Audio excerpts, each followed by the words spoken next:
はい、こんにちは。MD ジャックです。愛です。耳の妖精ミミです。はい、今回は KZ のニューモデル ZS10 Pro 2です。ZS10 シリーズとしては初のチューニングスイッチ付きモデルです。あ、ジャックさんが測定めんどくさいって言ってたやつね。まあ、そうは言っても測定はするよ。ZS10 Pro、Pro X、そして Pro 2で4代目なんだね。今回は過去モデルと比較するのかな？いいや、手元には初代 ZS10 しかないんで、今年出た 1DD プラス 1BA の ZSN Pro 2と比較してみようと思う。最近イヤホンに沼った人にとっては ZSN Pro 2の方が買いやすい価格帯だろうけど、ZS10 Pro 2も気になる存在になるだろうからね。最初の視聴でチューニングスイッチをオールオンにしてもなんかいまいち効果が感じられないなと思ってよく見たら、左がオールオン、右がオールオフの状態で聞いてた。これ耳から外した時、左のチューニングスイッチが逆さまになるのがちょっと嫌だよね。そう、気をつけないとな。ZS10 Pro 2のチューニングスイッチはちょっと傾向が違うようで、低域を3つのスイッチで3段階でブーストして一番右のスイッチで広域を絞るということです。ということは元々のセッティングで広域が相当出ているってことですかね。多分ね。価格は6000円台中盤ってとこみたいね。KZ としてはミドルクラスになるかな。そうね。ドライバーは 10mm スーパーリニアダイナミックドライバー、そして 31736BA ドライバーが4機で広域と超広域を担当。それを新設計のクロスオーバー回路でコントロール。外観はおなじみのデザインで新鮮味はあまりありませんが、愛はこのデザイン好きなので歓迎です。サイズも重さも特筆するところはなく、安心して装着できると思います。じゃあ波形を見てみようか。最初はバンドルイヤーチップの比較ね。KZ のおなじみタイプとメモリーフォームなんだけど、広域調整用にはメモリーフォームタイプが合いそうね。マイイヤーチップを重ねるとこんな感じなんで、さらっと見ておいてもらえばと思う。サウンドチェックと視聴にはバンドル1に割と傾向が似てるタングズと3歳のワイドボアを使用。そして今回からもう一つセドナイヤーフィットオリジンを追加したよ。セドナイヤーフィットライトとの比較は上の通りで、傾向はかなり似てるね。触った感じはオリジンの方が摩擦が大きい感じ。これも長期レビューの対象にする予定。次は ZS10 Pro 2のチューニングスイッチオールオフの状態です。やっぱりスイッチオールオフだとかなり低域が軽い感じなんですね。まあ予想通りだね。で、これが低域を一番持って場合ね。低域の出方はこれで普通かなって思った。で、中間のセッティングも重ねたのがこれ。広域とのバランスを考えると、やっぱりスイッチを左から3つともオンにして、ここから低域を抑えていく感じかしらね。それが自然かなと思うわ。ちなみに一番右のスイッチは広域を抑えられるってことなんだけど、今回の測定ではご覧の通り広域の波形に変化は見られなかったわ。原因が個体の不具合なのか測定方法の違いなのかよくわからないけど、聞き比べても特に変化が感じられなかったんで、個人的には一番右のスイッチは使わないことにした。そういうこともあるんですね。そうだね。何度も測定し直したんで、ここですごく時間かかっちゃったよ。今回のサウンドチェックは ZS10 Pro 2の低域を一番出した1110のセッティングを基準として、一番低域の軽い0000のセッティングとの比較、そして ZSN Pro 2との比較にするよ。ZSN Pro 2とかなり似てるんだね。そうなんだよ。なのでサウンドチェックで似てるということが分かってもらえればいいと思ってるよ。音質調整の基準は ZS10 Pro 2の1110のセッティング。ケーブルはナイス HCK グレークラウドにリケーブルしてバランス接続ね。はいはい。じゃあサウンドチェックいってみよう。音量上がるから気をつけてね。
はい、サウンドチェックでした。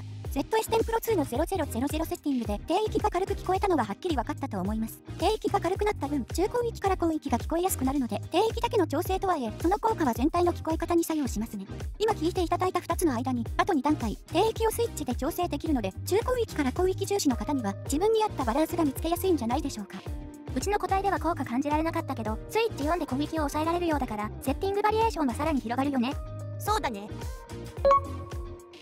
個人的には1110のセッティングで満足しちゃったけど、これが ZSN Pro 2によく似ていて、実機で聞き比べても大きくは違わないと思ったわ。ZSN Pro 2の方が 3dB 弱で音が大きいんで、そこを合わせた上で聞き比べてみた。愛は違いはわかるんですけど、うまく言葉にできないんですよね。インストだと分かりづらくて、歌物の方が分かりやすかったよ。チューニングの違いは主にこの帯域になるよね。聞いた瞬間から分かるのは ZSN Pro 2の方が中高域がちょっとすっきり感じるってこと。聞いた印象と測定結果が一致するね。ZS10 Pro 2はどうなの？中高域に少し厚みが出て豊かな感じ。ボーカルは ZS10 Pro 2の方が浮き出るね。そして高域は若干落ち着いて聞こえる。多分中高域の出方の差の影響だと思う。あと聴覚上は分からなかったけど、超高域の差かな。BA1 期の ZSN Pro 2と BA4 期の ZS10 Pro 2の差ってこと？多分ね。基本的な出音に大差はないという印象だけど、ZS10 Pro 2の方が少し厚みを感じる分、個人的には安心感が増すかな。ZSN Pro 2もかなり良かったと思うんですけど、プラスアルファがあるってことですよね。基本 ZSN Pro 2の鳴り方で中高域の厚みとチューニングスイッチの調整がプラスアルファだね。 ZSN Pro 2をすでに持っていたらスルーでもいいかもね。両方持っていなかったらちょっと背伸びして ZS10 Pro 2にしちゃうのもいいかな。そういうことだね。愛は歌物結構聞くんで ZS10 Pro 2買ってみようかな。 ZSN Pro 2持ってても欲しくなった？はい、欲しいですね。